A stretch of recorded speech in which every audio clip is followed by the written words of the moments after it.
વર્ષ જૂના શિવાજી મહારાજ મંદિરનો જીર્ણોદ્ધાર, બ્રોન્ઝની નવી પ્રતિમાનું થયું આગમન. વડોદરા શહેરના ઐતિહાસિક અને સાંસ્કૃતિક વારસા સમાન 99 વર્ષ જૂના છત્રપતિ શિવાજી મહારાજના મંદિરનો જીર્ણોદ્ધાર કરવામાં આવી રહ્યો છે. આ નવીનીકરણના ભાગરૂપે ભક્તિ અને શૌર્યના પ્રતીક સમાન આ મંદિરમાંથી પ્લાસ્ટર ઓફ પેરિસની જૂની મૂર્તિના સ્થાને હવે બ્રોન્ઝની ભવ્ય અને ટકાઉ પ્રતિમા પ્રસ્થાપિત કરવામાં આવશે.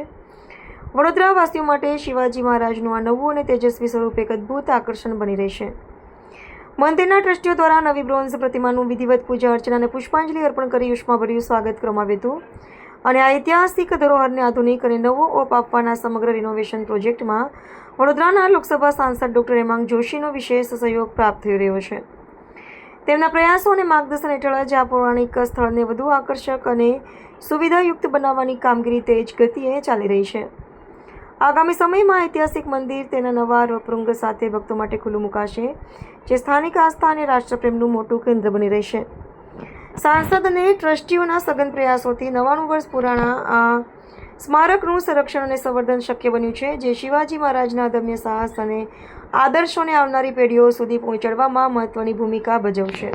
વડોદરા માટે એક ખૂબ ગૌરવની વાત છે કે છત્રપતિ શિવાજી મહારાજનું પહેલું મંદિર જો ક્યાંક બન્યું હોય તો એ મહારાષ્ટ્રમાં નથી, એ વડોદરામાં દાંડિયા બજારમાં શ્રી જુમ્માદાદા વ્યાયામ મંદિર ખાતે માણિકરાવજીના હસ્તે એમની પરિકલ્પનાથી અહીંયા આ સાકાર થયું હતું 1927માં, આજથી 100 વર્ષ પહેલાં.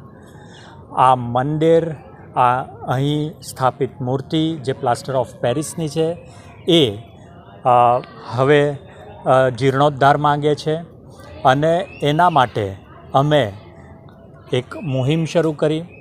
એના માટે જે આ મૂર્તિ છે એ પ્લાસ્ટર ઓફ પેરિસની હતી. આ મૂર્તિ કાંસ્યની મૂર્તિ સેમ મોલ્ડમાં, જે 100 વર્ષ પહેલાં હતું એ જ મોલ્ડમાં આ મૂર્તિને એ મૂર્તિકાર મહાદેવજી કોલટકર હતા, એમના પૌત્રએ આ મૂર્તિને કાસ્ટિંગ કર્યું અને કાંસ્યની મૂર્તિ આગામી દિવસોમાં આ મંદિરમાં જીર્ણોદ્ધાર સાથે મૂકવામાં આવશે. આ મૂર્તિ માટે અમને કહેતા આનંદ થાય છે કે વડોદરાના યુવા સાંસદ ડૉક્ટર હેમાંગ જોશીએ એમના વ્યક્તિગત ખાતામાંથી અમને એ મૂર્તિ માટે એમણે ભેટ આપી છે, આ સંસ્થાને એમણે ભેટ આપી છે એ મૂર્તિ.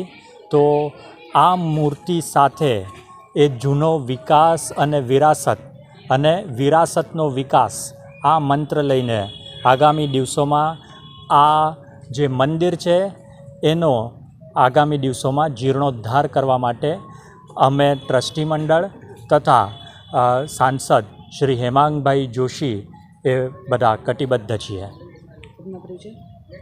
ચિરાયુ પંડિત, જુમ્માદાદા વ્યાયામ મંદિર કાર્યકર્તા.